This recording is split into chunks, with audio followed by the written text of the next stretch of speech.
இயேசு கிறிஸ்துவின் இனிய நாமத்தினாலே உங்கள் ஒவ்வொருவரையும் வாழ்த்துகிறேன். தேவ சமாதானம் கிருபை உங்களை சூழ்ந்து கொள்வதாக. 30வது சங்கீதம் அதனுடைய 5வது வசனத்தை வாசிக்கிறேன். அவருடைய கோபம் ஒரு நிமிஷம், அவருடைய தயவோ நீடிய வாழ்வு. சாயங்காலத்தில் அழுகை தங்கும், விடியற் காலத்திலே களிப்புண்டாகும். கர்த்தருடைய பரிசுத்த நாமம் மகிமைப்படுவதாக. அழுகை தங்கும் சாயங்காலமாய் உங்களுடைய வாழ்க்கை காணப்பட்டாலும் களிப்புண்டாக்கும் விடியற் காலத்தை கர்த்தர் நிச்சயம் கட்டளையிடுவார்.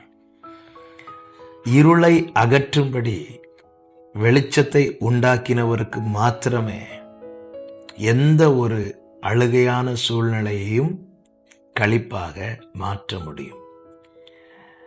ஆமே, அழுகையின் பள்ளத்தாக்கிலே நாம் நடக்கும்போது மனிதர்கள் சொல்லுகிற வார்த்தை ஒருவேளை ஆறுதலாய் இருக்கலாம்.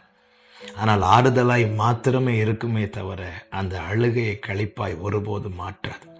ஆனால் பரத்திலிருந்து வருகிற வார்த்தை, இருளை வெளிச்சமாக்கினவரிடத்திலிருந்து வருகிற வார்த்தை நமக்கு ஆறுதலை கொடுப்பது மாத்திரமல்ல, நம்முடைய கண்ணீரை களிப்பாகவும் மாறப்பண்ணும், இருளை வெளிச்சமாகவும் மாறப்பண்ணும்.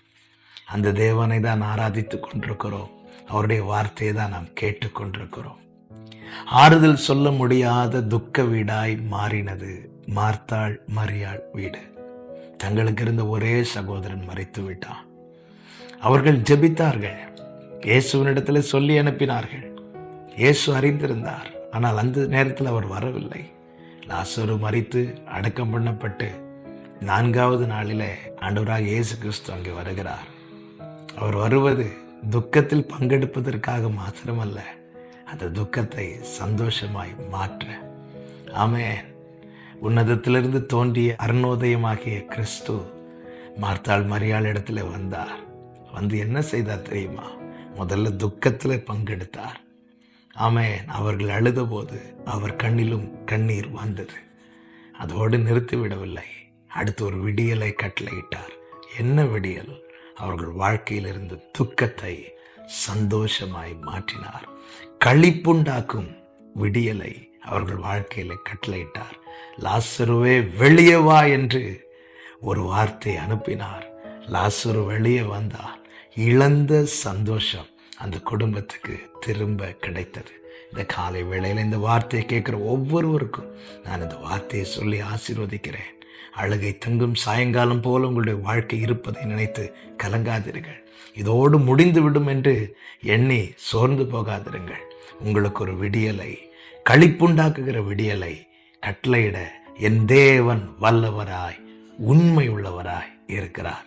இந்த சத்தத்தை தேவன் கேட்க பண்ணினது கூட இந்த நம்பிக்கையை கொடுப்பதற்கு தான். கர்த்தரை நம்புங்கள். அழுகை தங்கும் சாயங்காலம் மாறும், களிப்புண்டாகும் விடிய காலம் உங்கள் வாழ்க்கையில் உண்டாகும்.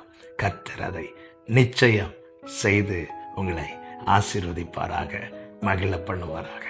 ஜெபிக்கலாமா? இரக்கமுள்ள தேவனே, பரிசுத்த பிதாவே, நீர் நல்லவர் ஆண்டவரே. உம்மை நம்பினவர்களை நீர் ஒருபோது வெட்கப்பட்டு போக விட மாட்டேன். அழுகையோடு விண்ணப்பத்தோடு உம்முடைய சமூகத்தில் வருகிறவர்களை களிப்பாக்குகிறவர், மகிழ பண்ணுகிறவர். உம்முடைய வார்த்தையினாலே, உம்முடைய பிரசன்னத்தினாலே அப்பா, நீர் உம்முடைய பிள்ளைகளை மகிழ்ச்சியாக்குகிற தேவனாய் இருக்கிறீர் ஆண்டவரே. அப்படியே இந்த நேரத்தில் யார் யார் ஆண்டவரை அழுகையோடு கண்ணீரோடு இந்த சத்தத்தை கேட்கிறார்களோ இவர்கள் ஒவ்வொருவருக்காய் ஜெபிக்கிறேன். இவர்கள் வாழ்க்கையிலே களிப்புண்டாக ஒரு விடியற் காலத்தை கர்த்தர் கட்டளையிடுவீராக ஆண்டவரே. உம்மால் மாத்திரமே அது செய்ய முடியும் ஆண்டவரே. ஆறுதல் சொல்ல முடியா துக்கம் நிறைந்த மார்த்தாள் மரியாள் குடும்பத்திலே மகிழ்ச்சியை உண்டாக்கின தேவனே, உடைய பிள்ளைகள் வாழ்க்கையில மகிழ்ச்சியை கட்டளையிடும், மகிழ்ந்திருக்கும்படி செய்யும். உடைய பிள்ளைகளை ஆசீர்வதியும். இனி அழுது கொண்டிரா என்று சொன்னவரே, உடைய பிள்ளைகளை மகிழ்ச்சியாக்கும். உம்முடைய நாமத்துக்கு மகிமை வரப்படும். இயேசு கிறிஸ்துவின் நாமத்தில் பிதாவே, ஆமென். God bless you.